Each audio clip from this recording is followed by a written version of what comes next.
Thanks for coming back for an Ask Ellie Anything video. Today I'm touching on something that I hear of a little bit in concern surrounding people not having enough funding in their NDIS plan. What they can do from there, what method they follow in order to resolve it, and questions surrounding why they're underfunded to begin with. And I think the steps that need to be taken really do vary surrounding what the reason is that you feel that you're underfunded and in what area of your funding supports. The biggest thing I can emphasise in regards to funding is your documentation. Those reports that you're submitting, whether it be for your review or change of circumstances, and just how important they are. I think this is really especially true if you're engaging with an LAC, being your local area coordinator, in regards to this. I think what we have to remember that although those discussions that we're having are imperative to the plan build and really significant, that the person making the decision in relation to your plan or approving the funds never actually get to sit down and meet with you in some instances, that being if you're engaging with a local area coordinator rather than a delegate NDIS planner themselves. So with that, the person making the approval of your plan will never actually get to meet you, sit down with you face to face and discuss those things. And all they have to assert and confirm what the LAC is suggesting in that plan build is your documentation.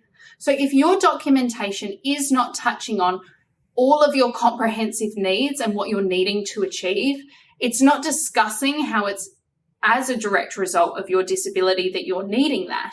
And if it doesn't talk to how the NDIA is the most appropriate funding source over another government funding source such as health or education, then that can be some of the reasons that people are struggling with their funding results. So the biggest thing I can really emphasize is confidence within your documentation and asserting that it's covering all of those kinds of things. The big thing to remember with documentation is that if it is a new understanding of experienced disability or new information to the planner or LAC, that needs to be a change of circumstance because it's that new understanding.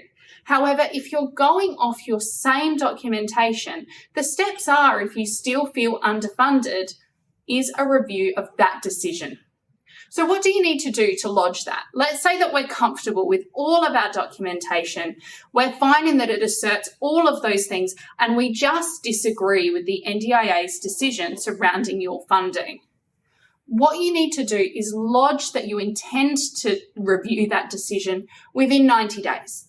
There are different ways that you can do that: by phone, by calling that 1-800 number with the NDIS, by emailing through to the general inquiries address, or by writing a letter. All of those resources are on the NDIA website and we'll ensure that we put them below for you here. I would really encourage emailing simply because with how big the agency is, the amount of people that are a part of the agency, correspondence, although usually doesn't, sometimes gets lost. Email through, you've got that paper trail that you are within those 3 months. If you don't agree after an internal review, then there is that step of an external review, which is where a party separate to the NDIA at the AAT or Administrative Appeal Tribunal makes a decision and reviews the decision originally made by the agency. We'll touch more on the AAT, Administrative Appeals Tribunal, in a later video. Thanks again for joining us back, and if you have any questions, of course, put them below.